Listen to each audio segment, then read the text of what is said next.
ಕ್ರಿಸ್ತನಲ್ಲಿ ಪ್ರೀತಿಯ ಸಹೋದರರೇ ಮತ್ತು ಸಹೋದರಿಯರೇ, ನಿಮ್ಮೆಲ್ಲರಿಗೂ ಮುಂಜಾನೆಯ ವಂದನೆಗಳು.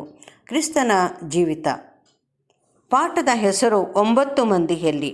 ರೆಫರೆನ್ಸ್ ಪುಟ 5453, ಪುಟದ ಸಂಖ್ಯೆ 76-77. ಇತರ 10 ಮಂದಿ, 100 ಮಂದಿ, 1000 ಮಂದಿಗಳು.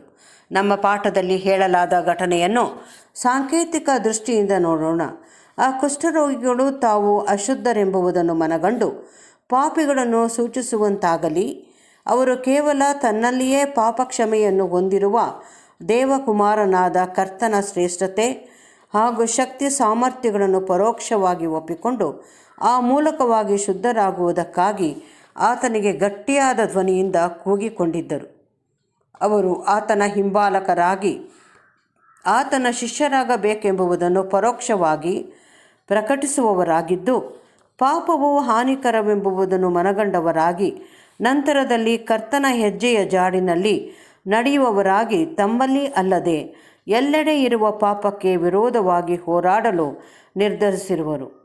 ಆ 10, 100, 1000 ಮಂದಿಯು ಎಷ್ಟು ಜನರ ಶ್ರದ್ಧೆ, ಭಕ್ತಿ ಹಾಗೂ ನಂಬಿಕೆಗಳನ್ನು ನಮ್ಮ ಕರ್ತನು ಅಂಗೀಕರಿಸಿರುವನು. ಅಂದರೆ ಆತನು ಗುಣಪಡಿಸಿ, ಕ್ಷಮಿಸಿ ಹಾಗೂ ತಮ್ಮ ಶಿಷ್ಯವೃತ್ತಿಯನ್ನು ಅಂಗೀಕರಿಸಿಕೊಂಡವರಲ್ಲಿ ಎಷ್ಟು ಮಂದಿ ವಾಸ್ತವದಲ್ಲಿ ಆತನ ನಿಜವಾದ ಹಿಂಬಾಲಕರಾಗಿರುವರು. ಕರ್ತನಿಗೆ ತಮ್ಮ ದುಃಖವನ್ನು ಹೇಳಿಕೊಂಡು ಪಾಪ ಕ್ಷಮೆ ಹೊಂದಲು ತಮ್ಮಲ್ಲಿರುವ ಬಯಕೆಯನ್ನು ತಿಳಿಸಿ, ಅಲ್ಲದೆ ಆತನ ಅನುಗ್ರಹಕ್ಕಾಗಿ ತಾವು ಅಜೀವ ಪರ್ಯಂತರ ಕೃತಜ್ಞತೆ ಹಾಗೂ ಶ್ರದ್ಧಾ ಭಕ್ತಿಯುಳ್ಳವರಾಗಿರಲು ಮಾತು ಕೊಟ್ಟವರಲ್ಲಿ ಎಷ್ಟು ಮಂದಿ ತಮಗೆ ನೀಡಲಾದ ಸೌಭಾಗ್ಯ ಸವಲತ್ತುಗಳನ್ನು ಮರೆತು ಹೋಗಿರುವರು. ಅಲ್ಲದೆ ಎಷ್ಟು ಮಂದಿ ಆಶೀರ್ವಾದವನ್ನು ಪಡೆದ ನಂತರದಲ್ಲಿ ಒಬ್ಬನು ತನ್ನ ಹೊಲಕ್ಕೆ, ಒಬ್ಬನು ತನ್ನ ವ್ಯಾಪಾರಕ್ಕೆ, ಮತ್ತೊಬ್ಬನು ಸಂಭ್ರಮಿಸುವುದಕ್ಕೆ, ಇನ್ನೊಬ್ಬನು ಸಂಪ್ರದಾಯ ಶಿಷ್ಟಾಚಾರಗಳಿಗೆ ಹಿಂತಿರುಗಿ ಹೋಗಿರುವರು. ಅದೆಷ್ಟು ಸ್ವಲ್ಪವೇ ಮಂದಿ ಕರುಣೆಗಾಗಿ ತಾವು ಮಾಡಿದ ಪ್ರಾರ್ಥನೆಯನ್ನು, ತಮ್ಮ ಪ್ರಾರ್ಥನೆಗೆ ಉತ್ತರ ದೊರೆತ ನಂತರದಲ್ಲಿ ತಾವು ಏನು ಮಾಡುವೆವೆಂಬುದಕ್ಕಾಗಿ ತೆಗೆದುಕೊಂಡ ತಮ್ಮ ನಿರ್ಧಾರಗಳನ್ನು ನೆನಪಿನಲ್ಲಿಟ್ಟುಕೊಂಡಿರುವರು. ಪುನರುಜ್ಜೀವನವು ಕ್ರಮಬದ್ಧವಾಗಿರುವುದು. ದೇವರೊಡನೆ ಒಡಂಬಡಿಕೆ ಮಾಡಿಕೊಂಡಿರುವಂಥವರ ವಿಷಯದಲ್ಲಿ ನಿರ್ಣಾಯಕವಾದ ಪರೀಕ್ಷೆಯು ನಡೆಯುತ್ತಿರುವ ಕಾಲದಲ್ಲಿ ನಾವು ಜೀವಿಸುತ್ತಿರುವೆವೆಂಬ ಅಭಿಪ್ರಾಯವು ಹಲವು ಕ್ರೈಸ್ತರಲ್ಲಿ ಹೆಚ್ಚುತ್ತಾ ಬಂದಿರುವುದು. ಅವರು ನಂಬಿರುವ ದೇವರೆಂದರೆ ಕ್ರಿಸ್ತನ ದೇಹವಾದ ಸಭೆಯ ಪುನರುತ್ಥಾನದಲ್ಲಿ ಉಂಟಾಗುವ ಮಾರ್ಪಾಟಿನ ಮೂಲಕವಾಗಿ ತನ್ನ ಮೊದಲಿಗಿತ್ತಿಯಾಗಲು ಕರ್ತನಿಂದ ಅಂಗೀಕರಿಸಲ್ಪಡುವ ಕಾಲಕ್ಕೆ ನಾವು ಸಮೀಪಿಸುತ್ತಿರುವೆವೆಂಬುದು. ಅಪೊಸ್ತಲನು ಬರೆದು ತಿಳಿಸಿರುವಂತೆ ನಾವೆಲ್ಲರೂ ಒಂದೇ ಕ್ಷಣದಲ್ಲೇ ರೆಪ್ಪೆ ಬಡಿಯುವಷ್ಟರೊಳಗಾಗಿ ಮಾರ್ಪಡುವೆವು. ಕಾರಣ ರಕ್ತ ಮಾಂಸವು ದೇವರ ರಾಜ್ಯಕ್ಕೆ ಬಾಧ್ಯವಾಗಲಾರದು.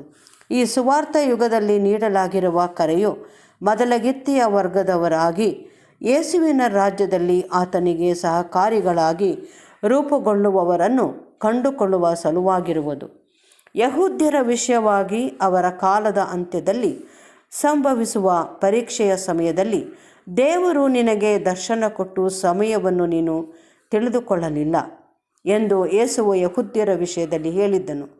ಹೋಲಿಸಿ ನೋಡಿದ್ದರಲ್ಲಿ ಕೇವಲ ಕೆಲವರು ಮಾತ್ರವೇ ದೇವರಿಗೆ ಸಮೀಪಸ್ಥರಾಗಿರುವ ಮನೋಸ್ಥಿತಿಯಲ್ಲಿದ್ದವರಾಗಿ, ಅದು ಅವರನ್ನು ತಾವು ಜೀವಿಸುತ್ತಿರುವ ಕಾಲಗಳ ಲಕ್ಷಣಗಳನ್ನು ಹಾಗೂ ಬದಲಾವಣಾ ಕಾರ್ಯವು ಪ್ರಗತಿಯಲ್ಲಿರುವುದನ್ನು ಗ್ರಹಿಸಿಕೊಳ್ಳಲು ಸಮರ್ಥರನ್ನಾಗಿ ಮಾಡಿತ್ತು.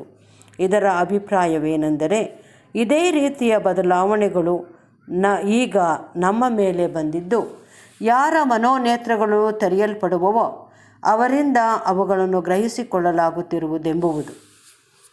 ನಮ್ಮ ಪಾಠದಲ್ಲಿನ ಸಮಾರ್ಯದವನು ತಮ್ಮ ನಡೆ, ನುಡಿ, ಆಲೋಚನೆಗಳಲ್ಲಿ ಕರ್ತನನ್ನು ಮಹಿಮೆಪಡಿಸಲು ಕೃತಜ್ಞತಾಪೂರ್ವಕವಾಗಿ ಪರಿಶ್ರಮಿಸುವವನಾಗಿ ಆತನನ್ನು ಹಿಂಬಾಲಿಸುತ್ತಿರುವ ಒಂದು ವರ್ಗದವರನ್ನು ಪ್ರತಿನಿಧಿಸಿರುವನು.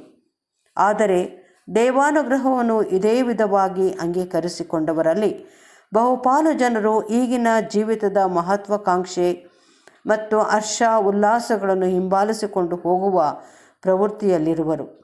ಈ ಒಡೆಯನು ನಡೆದು ಬಂದ ದಾರಿಯಲ್ಲಿ ನಡೆಯುವುದನ್ನು ನಿರ್ಲಕ್ಷಿಸುವವರಾಗಿ ಅವರು ನಮ್ಮ ಕರ್ತನು ಪಡಕೊಂಡ ಪ್ರಭಾವ, ಮಾನ, ನಿರ್ಲಯತ್ವಗಳನ್ನು ಪಡಕೊಳ್ಳುವ ಸ್ಥಿತಿಗೆ ತಲುಪಲಾರರು.